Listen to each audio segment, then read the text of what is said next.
Magandang araw sa inyo. Okay, pag-usapan natin ngayon ang isang salita na parang gamit na gamit, pero 'di ba, minsan hindi natin talaga naiintindihan. Impluwensa. Mula sa mga materyales na pinag-aralan natin, ang misyon natin ay himayin talaga kung bakit ang tunay na impluwensa, lalo na para sa mga leader, ay hindi pala talaga nakakabit sa posisyon o sa titulo sa business card. Nakakabit pala ito sa isang bagay na mas personal, relasyon. At para masimulan yan, may isang tanong sa source na medyo nakakagambala, pero kailangan nating harapin. Isipin mo, sa pagtatapos ng career mo, sa dulo ng buhay mo bilang leader, ano kaya ang mas may bigat sa iiwan mong legacy? Yung mga proyektong natapos mo o yung mga taong hinubog at pinaglaanan mo ng panahon? Medyo mabigat na simula, di ba? Mabigat, pero napakahalaga. Dahil dyan mismo nagsisimula yung fundamental error na tinutukoy sa mga materyales. Maraming leader, consciously or unconsciously, ang naniniwala na ang otoridad at impluensya ay isa. Yung mindset na, ako ang manager, kaya dapat makinig sila sa akin. Oo. Ang sabi sa source, yung otoridad mo, yung posisyon mo, parang susi yan.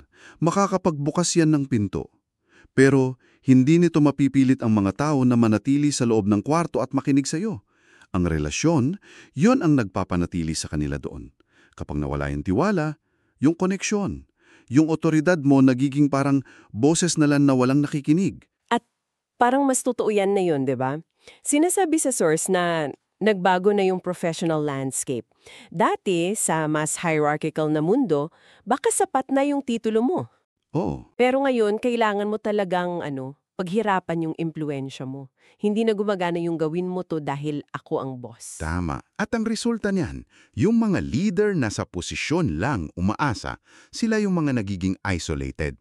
Sila yung laging nagrereklamo. Hindi ako maintindihan ng team ko. Yun mismo. Sila yun.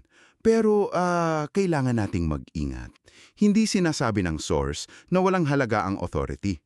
In fact, yung authority ang nagbibigay sa iyo ng platform para makalapit sa mga tao. Ang punto ay, huwag kang tumigil doon. Okay. Ang tunay na sining ng pamumuno ay ang paggamit ng otoridad para buksan ang pinto sa pagbuo ng relasyon. At dito pumapasok yung halimbawa na talagang tumatak sa akin. Ito ba yung kay Apostol Pablo? Nung una ko nabasa yun, medyo nagulat ako. Akala mo kasi bilang apostol, ang pamamalaan niya puro lecture sa doktrina? Oo, o kaya strategic planning. Yun. Pero iba ang nangyari sa Gawa 20. Ibang-iba. Isipin mo yung eksena. Tinipon niya yung mga leader mula sa Epeso para sa huling pamamaalam niya. At ano ang sinabi niya? Hindi niya sinabing, tandaan niyo ang mga turo ko. Ang sabi niya, alam ninyo kung paano ako namuhay kasama ninyo. Grabe. Ipinaalala niya yung paglilingkod niya, yung mga luha niya para sa kanila, yung pagiging presente niya. Sa madaling salita, ang kurikulum ng pamumuno niya ay yung sarili niyang buhay. Ang impluensya ni Pablo ay hindi lang galing sa kanyang apostolic authority, kundi sa kanyang apostolic proximity. Proximity. Nakita nila siya ng malapitan, sa hirap at tagumpay. At yun yung nag-iwan ng impluensya na hindi nabura. Interesting yung sinabi mo kanina tungkol sa pagiging isolated ng mga leader. Parang may mas malalim na pinanggagalingan yan, di ba?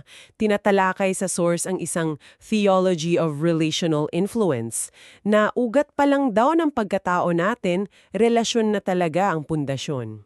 Eksakto. Doon talaga nagsisimula ang lahat.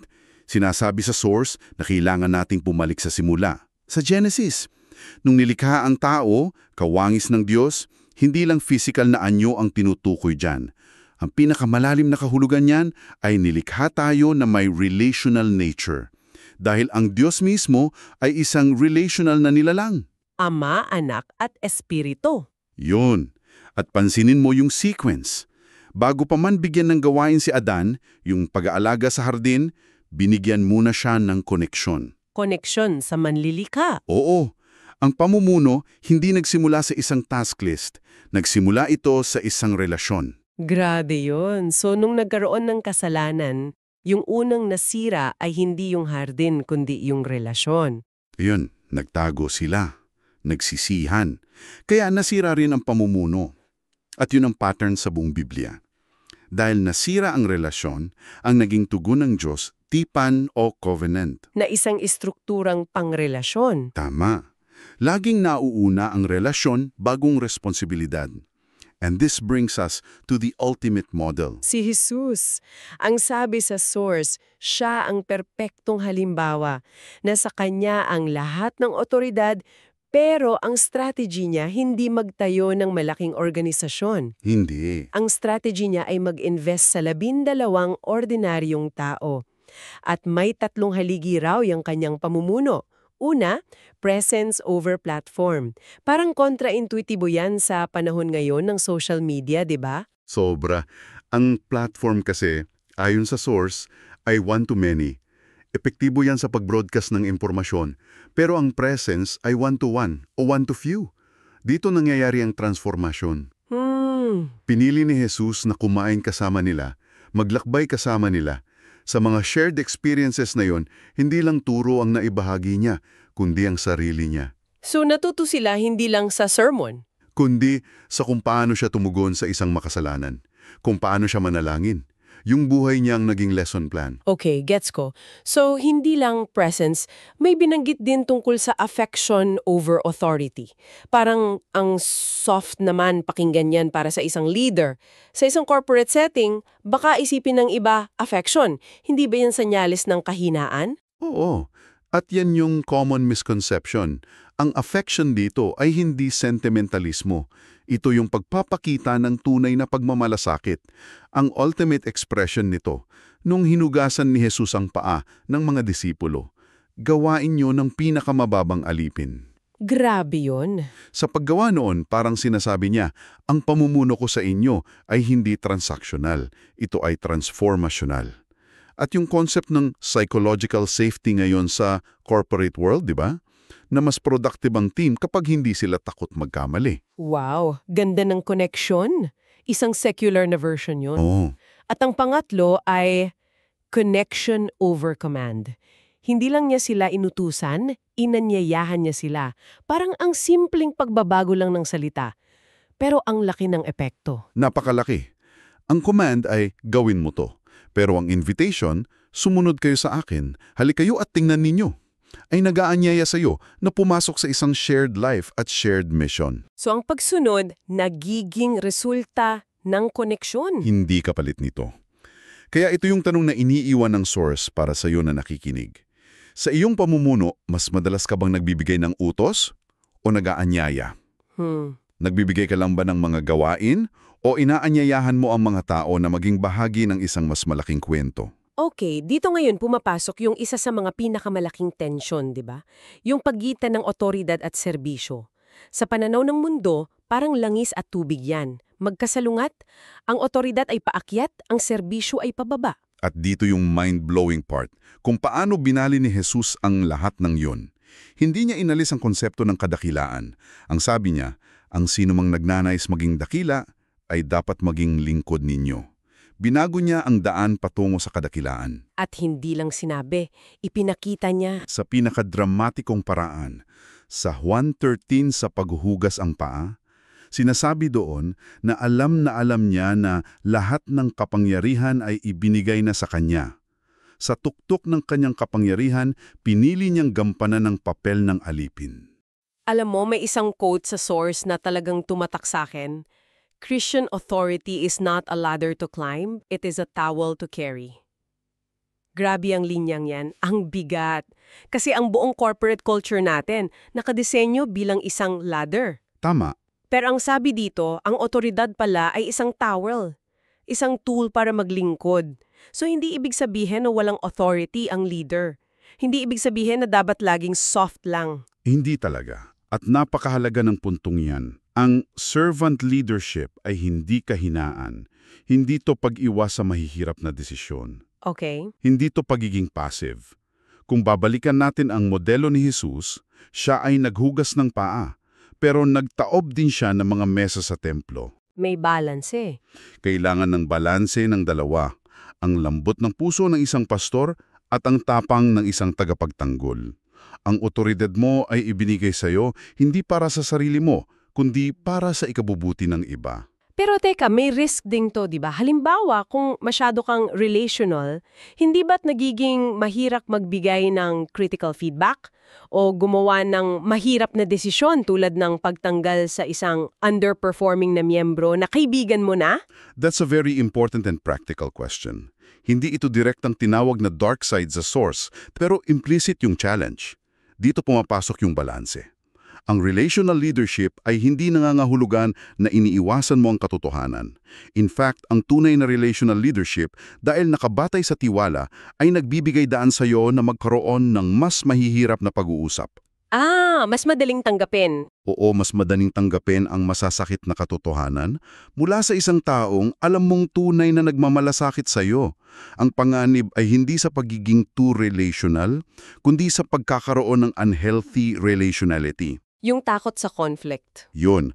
Pag mas malakas na yun kaysa sa commitment mo sa paglago ng tao at ng misyon, kailangan pa rin ng courage. Malinaw yon. So ang totoong sukatan pala ng impluensya ay hindi kung gaano karaming tao ang sumusunod sa'yo habang nandun ka, kundi kung ano ang nararamdaman nila kapag wala ka na. May isang linya sa source na talagang tumagos.